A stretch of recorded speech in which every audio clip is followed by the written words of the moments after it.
Hello, beginning drawing students. This is Mr. Lundgren. Today, we're going to be setting up our own still life from home. You can use objects that you find around the house. You're going to need some kind of cloth to use as a backdrop. That could be a bed sheet or it could be a soft towel.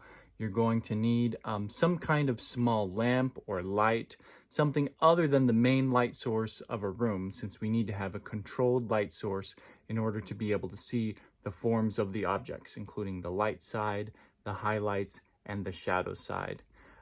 You'll start out by taking your cloth or bed sheet and you'll drape it over a medium-sized box or a garbage can, whatever you have around the house, and this will be the backdrop for the still life.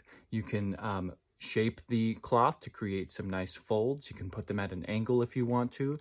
And then once you get your backdrop, you start placing around your objects. You can put some of the taller objects in the back, some of the medium ones toward the middle. You want to try to overlap the objects so that you can help to show depth within the space. So you're putting some of the objects in front of others, and you're just trying to arrange them in an interesting way. Make sure to turn off the light, the main light in your room, and just use your small lamp or spotlight to create the light for your still life.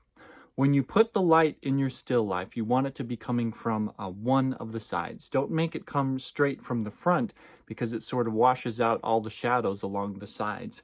And when you're drawing, being able to see the shadows helps a lot in creating those forms. So pick a side. You can put it on the right side or the left side. You can raise it up a little higher or make it a little lower. The exact angle would be up to you, and you're positioning the light in a way to where you can see the forms really well. Look at your still life through the viewfinder of your camera, or you can even make a rectangular viewfinder right out of your hands and fingers and see what it's going to look like when you actually put it on paper. You look through your viewfinder to find the perfect angle that you like for your still life, and you can rearrange the cloth or reposition the objects as much as you need to. And when you finally get the still life that you like, you can snap a picture.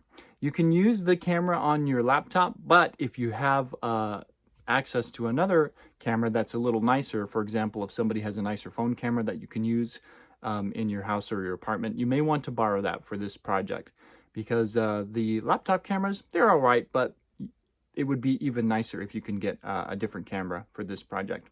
And then just email that picture to yourself so you can have it available.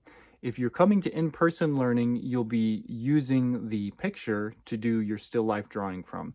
If you're staying remote, you're only submitting a picture so that I can see that you put your still life together, and you can look off of your photograph, or you can keep your still life set up as long as you're working on it and it doesn't impede anything that's happening in your home. So setting up a still life is an important tool for an artist to be able to do, and it can be done with anything that you have available. And you can see that you can create interesting images and presentations and subject matter for practicing drawing and sketching forms by putting together your own still life and by lighting it properly. So you're just turning in the photograph of the still life at this point, and we will be moving on to the drawing of the still life at a later date, and we'll give you plenty of time to make sure that we can take our time and make a really excellent still life drawing.